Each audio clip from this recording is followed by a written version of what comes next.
մինչև Հայաստանի Հանրապետությունում դատական վճիռները կայացում են ոչ թե դատական նիստերի դահլիճներում, այլ գործադի իշխանության բարձրաստիճան ներկայացուցիչների գրասենյակներում, նստավայրերում կամ առանձնատներում, մենք չենք կարող խուսափել դատարանների որպես քաղաքական հաշվեհարդարի գործիք օգտագործումից։ Հենց այսպիսի քաղաքական հաշվեհարդարի նպատակով է սկզբից ձերբակալվեցին եւ այնուհետեւ մինչեւ 6 տարվա ազատազրկման դատապարտվեցին կոնգրեսի 4 երիտասարդներ։ Առաջինը, այս գործի առանձնահատկությունը կայանում է նրանում, որ ռեժիմը օգտագործեց այն մի քանի նպատակով ժամանակային տարբեր հատվածներում։ Առաջինը օգոստոսի 9-ն էր, երբ սադրանք կազմակերպվեց եւ երիտասարդների կանոնավորմամբ իշխանությունները լուծեցին իրենց համար շատ ծանր պրոցեսից բանակցություններից ճողոպրելու հարցը։ Երկրորդ անգամ այս գործը օգտագործվեց հայտնի դեպքերից շուրջ 1 տարի անց։ Սույն թվականի հուլիսի 20-ին դատարանը կայացրեց իր պատմության մեջ ամենախայտառակ դատավճիռներից մեկը։ ՀԱԿ 4 երիտասարդ ակտիվիստները դատապարտվեցին մինչև 6 տարվա ազատազրկման։ Սա տեղի ունեցավ այն ժամանակ, երբ քաղաքացիական ակտիվությունը Հայաստանում հասել էր իր բարձրակետին, կապված հարսնաքարում տեղի ունեցած դեպքերի հետ։ Այս ժամանակ մեղավորները արդարացիորեն փնտրվում էին ոչ թե տվյալ ռեստորանային համալիրում, այլ կառավարությունում, դատախազություններում, նախագահականում։ Այսինքն կար քաղաքացիական ընդվզում, որը լուրջ վտանգ էր ներկայացնում ռեժիմի համար։ Իսկ այդ երիտասարդները կանգնած էին քաղաքացիական այդ պայքարի առաջին շարքերում։ Նրանց դատապարտումը այս պարագայում հարված էր ամբողջ հասարակությանը եւ յուրատեսակ նախազգուշացում էր մյուս քաղաքացիներից։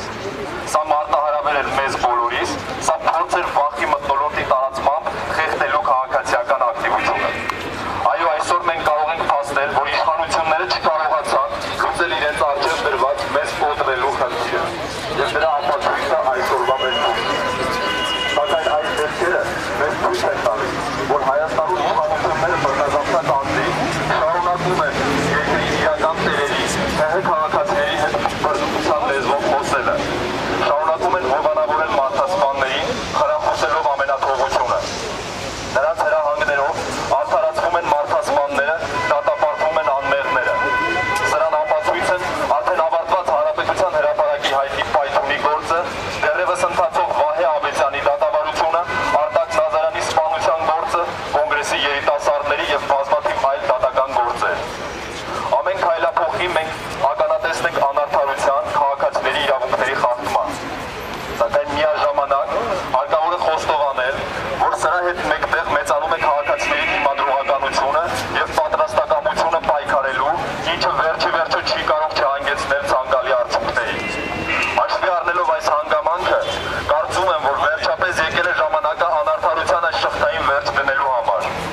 ՀՀ քաղաքացին վերջապես պետք է ձեռնամուխ լինի ինքնուրույն գործողությունների, սեփական իրավունքները վերականգնելու նպատակով։ Այս պայքարը հարկավոր է սկսել քաղաքացու ամենակարևոր ազատության իրավունքից, քանի որ այս երիտասարդների ձերբակալությունը մեր բոլորիս ձերբակալությունն էր։ Նրանց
մեր մեջքի հետևում գտնվող դատարանի հետ,